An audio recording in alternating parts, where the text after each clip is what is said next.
What is up, everybody? Welcome back to DCI Podcast, episode 23. It is another beautiful day in the hobby. I am Jason, here with Big Sexy Bradley Crenshaw. It is episode 23, our Michael Jordan episode, the greatest of all time. The GOAT. The GOAT, that's right, the undisputed greatest of all time. When somebody says you're the GOAT, you're the GOAT of whatever it is, your specific industry, they're probably calling you the Michael Jordan of that industry. You know Absolutely. what I mean? It doesn't mean goats that eat grass, neither. No, absolutely. Well, unless you're talking about our media team, maybe. That's a different kind of goat, farm animal type, like you said. But you're right. That is like the ultimate compliment, the greatest of all time, the best in their profession. There's nobody better in basketball than Michael Jordan. 100%. You know how much of a Michael Jordan fan I am. Absolutely. I mean, Michael Jordan to me is the greatest, if not the greatest athlete of all time. We even have one of our videos that's out, talking about, and it ain't even us that's saying he's, probably one of the greatest athletes of all time. That's just the general. In every sport. Yeah. When you look at it. So, I mean, him and Tiger Woods, those guys, I feel are the best, generational athletes in any sport across the. What is your favorite Michael Jordan memory as somebody who got to watch Jordan? So I actually did get to see Jordan play live. I'm a big NBA guy. And so when I was probably 8 to 10, I got to see Jordan play against the Dallas Mavericks in the early 2000s when he was with the Wizards. So it's kind of not primetime Michael, the airman, but it was Michael Jordan live in person. Very cool memory I have of Michael getting to see him play one time. But what was your favorite memory kind of being alive and living through the 90s and the Bulls championship runs, things like that? I mean, he has so many. There's so many. It's hard to, just pinpoint one. I mean, one of the greatest, moments on the Jordan era is when he hit the game-winning shot, and he jumps up in there, and his fist pump. It's all over SportsCenter. Always, still to this day. And so many people in the hobby never got an opportunity to experience the Jordan era, But I mean, he's got so many. It's hard to just pinpoint one. I agree. One of my favorite YouTube videos on all of YouTube, the best sports highlight video, kind of without a doubt, is the top 50. You can go on and watch the top 50 Michael Jordan plays of all time. It's like a 20-minute video, and every single play, you're in like the 40s and the 50s, and you're like, oh my gosh, how is this not a top 5 play of all time? And you get to the top 10, and you're just like, you're speechless. He's incredible. He was. He was that good. Do you have a favorite title that Jordan won? Was it one of the early ones before the hiatus for baseball, or like you said, was it the game-winning shot versus the Jazz? They were all great. His run between his championships. I mean, to win 3, take a break, come back, and immediately come back and win 3 more. It's so crazy. It's just like it is. It's you couldn't even make that up. I know. Yeah. So probably the one when he returned from baseball is probably the one that's just like the big FU. Yeah, number 4. It's like what, I took a break for 2 years. And then, year and a half, whatever it was. And then I want to go pursue baseball. Now I'm going to come back and I'm going to show you why I am the greatest. Why I could go and take that break and come back and just pick right back up. Pick right back up. Well, I know you've got a really cool piece of memorabilia. It's the Michael Jordan autographed jersey. It's kind of got all 6 of his titles laid out there and some cool inscriptions, things like that. Do you have a favorite piece of Michael Jordan memorabilia besides the jersey, or maybe a card in your collection, specifically in your collection? I mean, I've got Jordan rookies. That's right. I know. I love my Jordan rookies. So I have been wanting to pick up a couple of the exquisites.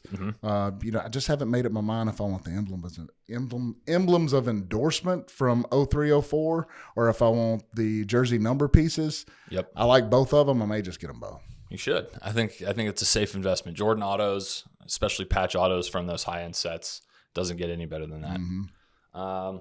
I think one of my favorites is the Essential Credentials. I just love that set. So any of the Jordan, like the Future, the Now, some of those 2000 EX 2000, early 90s inserts, the tough stuff to find. Did you see the recent sale? I think it was last night. Let's just pull it up. was the PMG. Did you see it go? Was it the red one? It was not the red one. It was sold on PWCC. I missed this It one. sold last night in auction, and I actually kind of like the card. It's a nice card, but Yeah. I love the rookies. I love that 86, 87 Fleer. And if I get outside of that, I mean, it's the 03, 04 Exquisite Basketball. Yep. Those are going to be the ones that I really like. Well, my phone's not loading, so we can't pull it up. Anyways, you talk about the rookies, the 86 Fleer. A lot of news was kind of made in the last 6 months about PSA grading the Star Jordan, the 84, 85 Star set. The Star 101, the considered to be the true rookie from that Star set of Michael Jordan. Where do you place value in that compared to the 86 Fleer? Which one is the true rookie in your 86, opinion? 87 Fleer. 86 Fleer. The 84 Star card was not produced by one of the companies. One of the Fleer, Tops, Upper Deck. Yep.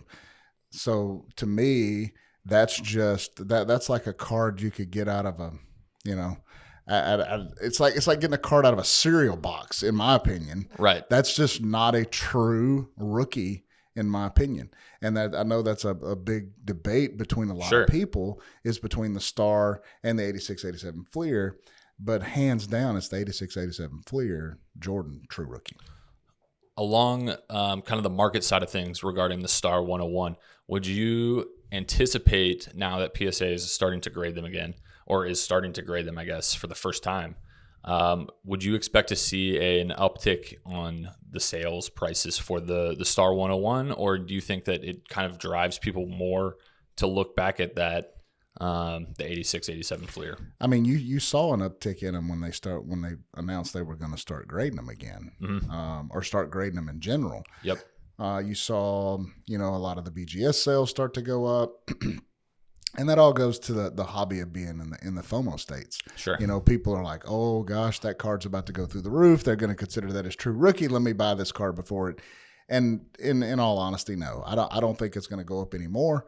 I think it's actually going to start to tailor off. It's going to start to decline back down. Right. It's not a good looking card to begin with. Right. I definitely prefer the 57, the 86 Fleer. Yes, no question. 100%. It's just I'm not a huge fan. Plus, that card is extremely counterfeited in the market, and it's one of the easiest cards that's counterfeited because it's the card stock on it. It's just so basic. It's just not a great card. Well, that's why, for the longest time, those grading companies wouldn't accept them. Mm-hmm. And so that's kind of, it was interesting to see, like you said, that spike in price right at the beginning there. But I agree with you. I think it'll tail off. And obviously the 57, the 86 Fleer is the iconic card for basketball. It's the 52 man of the NBA, if you will. Well, we all know about Jordan as a basketball player, great basketball player, the greatest of all time. But he's actually done he's done pretty well for himself off the court as well, we could say. We all know the Air Jordan brand is the market leader in shoes, streetwear, stuff like that for basically anything around the basketball world. Which is more impressive to you, what Jordan did on the court or as a businessman off the court, becoming the first billionaire athlete to be worth $1 billion off of their, outside of their respective sport. Do you know what Jordan signed a contract for his rookie year? In 1984, he signed a deal with Nike. Do you know what that amount was? I don't. $500,000. He signed a deal with Nike for $500,000 to create the Air Jordans. Do you know what the value of that business is today?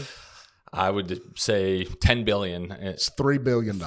Crazy. So when you look at it from a business standpoint, because I'm a businessman anyway, from the business side of things, that is unbelievable. It's incredible. I mean, that's a great investment and a great growth since 1984 to go from $500,000 to a $3 billion setup. Crazy. Right? Yeah. I mean, that's better than Mark Cuban buying the Dallas Mavericks for $284 million, and they're worth $2 billion now. Right. $3 billion now. So, but what he done on the court, to me, was more impressive because to win championships, back to back to back, take a break, back to back to back, just basically, shows his goatness. Right. So, I mean, he is by far, like you said at the beginning, the best athlete and the GOAT of all time. So for me, it's the court, what he did on the court. And during his era, he didn't play in the softness like we have now in the NBA. The softness in sports in general, whether that be football or basketball. These roughing the passer calls in football are driving me insane. I mean, what are you supposed to do? Like Kevin Hart was on ESPN the other day doing a thing where they literally picked him up, laid him down on a pillow, and he's like, he's like, oh, wait a minute, I'm not comfortable right there. Cover me, I'm cold. Are you going to read me a bedtime? That's pretty much how we've turned sports on the football side, into. So, and NBA's the same way. There's a little more physicality, I think, in NBA, which is sad, in basketball than there is in football. Right. If you tackle the guy wrong in football, it's a flag. It's a penalty. So, but still nowhere near the physicality that it was in the 80s and 90s. Mm-hmm. If you go back and watch The Last Dance, if you haven't seen The Last Dance, go watch The Last Dance. Awesome. Watch the Detroit Pistons during that era. They would literally destroy you to keep you from getting to that basket. You put some of these soft basketball players in that era playing then, they're going to get destroyed. They're going to be hurt. They're always going to be on the injured list. They're not going to play, their full 82-game season, or they don't even do that anyway. Right. And now it's like, oh, I'm going to take a day off, back to backs for sure. It's like, that they'll be playing like 30 games a year, $25 million, right? Crazy. So no, I think where business, yes, is hard, to achieve that particular, growth over that time, and I think it's very impressive. I think what's more impressive is his accomplishments on the court and what he was able to do. And I think something that people talk about when they mention Jordan a lot is his leadership, and that team aspect. He was the ultimate competitor. Jordan's now, after his NBA career, he's had so much success off the court as a businessman. He now is the owner of the Charlotte Hornets. He took over a few years back when they were the Bobcats, and has really turned that franchise around as well. So it's really impressive to see him go from one industry to the next, seemingly succeeding while continuing to build these teams around him. Why do you think, and I'm going to stop you, why do you think he was successful as a player, successful in business, and now successful as an owner? What do you think that common denominator for him to be able to, achieve those accomplishments is? Well, I would say his drive. Okay. His hatred of losing, outweighs his, probably, in my opinion, his desire to win. And so he will do whatever it takes to make sure his people are put in the best positions, which in turn has created successful brands and companies and putting people in the right roles, whether it be on the court or in the office. And it's allowed, whether it's a team or, the office staff, whatever it may be, to succeed. Preparation. Right. He prepares. He prepares better than anybody else. He lives the motto of "you will not outwork me." Right. Period. You will not outwork me. It's not, he has, great talents and great abilities. 100%. But it requires work. Mm-hmm. And there's only one other NBA player that's ever come through the NBA that has that same work ethic. And you can actually go and YouTube the videos, and it's pretty incredible to watch. It is. And you know who I'm talking about. I do. The side-by-sides are unbelievable. Kobe Bryant. Absolutely. Yes. Kobe is by far the closest thing to Michael Jordan. And just go watch the YouTube video. His shots, his fadeaways, the way he attacks the bat, everything. His crossovers are all just like Jordan. And there's actually an interview with Kobe where he talks about, there's something like where they ask about, who beat you in one-on-one or something like that. And he just laughs. He's like, Nobody's going to beat me one-on-one. He said that person retired a long time ago. Right. And he's talking He's about talking Jordan. about Michael. Yes. Right. So just the preparation, and that goes with anything though. It's work, it's business, it's Basketball. Right. It's your basketball, it's football. You've got to prepare, and if you prepare properly, you will be successful. Preparation is key. Absolutely. So I want to tie this back. I know this is our Michael Jordan episode, our greatest of all time episode, but this is the DCI podcast. Here at DCI, we've been working extremely hard over the last 3.5 years to put the value back into the hands of the collector. We've been prepping. We've been preparing. That's right. We not only prep your cards, but we've been preparing to return the value back to the collector. Yeah. I would even go as far as to say we are the GOAT of raw card reviews, which makes me very happy to announce that we are getting rid of our tiered pricing system on all of our DCI RCRs. We are going back to $10 a card, whether those come in through the mail to our office or you bring them to us at a show all across the country. $10. Flat rate, no limit. We're back. $10 RCRs. How about that? That's pretty awesome. That is awesome. Who come up with that? Who in the world decided that we would drop our prices? I mean, I need to have a great idea. I need to have a meeting with them. I mean, they're right. like really destroying my bottom line here. That's exactly right. When we start looking at this, I need to have a meeting with them. I need to understand where we come about dropping the price. No, I know why. We've already had that meeting. It's because of our fan base. It's because of our customers. It's because of you guys that we're able to offer and be able to lower those prices. So thank you very much for the continued support that you give DCI. We really, really appreciate that. It's awesome. And so, that felt appropriate to make that announcement on this episode 23, our Michael Jordan episode. The GOAT of RCRs is back. $10 RCRs from DCI. That does it for our Michael Jordan episode, the greatest of all time. Tune in next week, guys. Make sure you leave us a follow, a like. We are back next week. I am DCI Jason here with Big Sexy Bradley Crenshaw. We are out. Peace.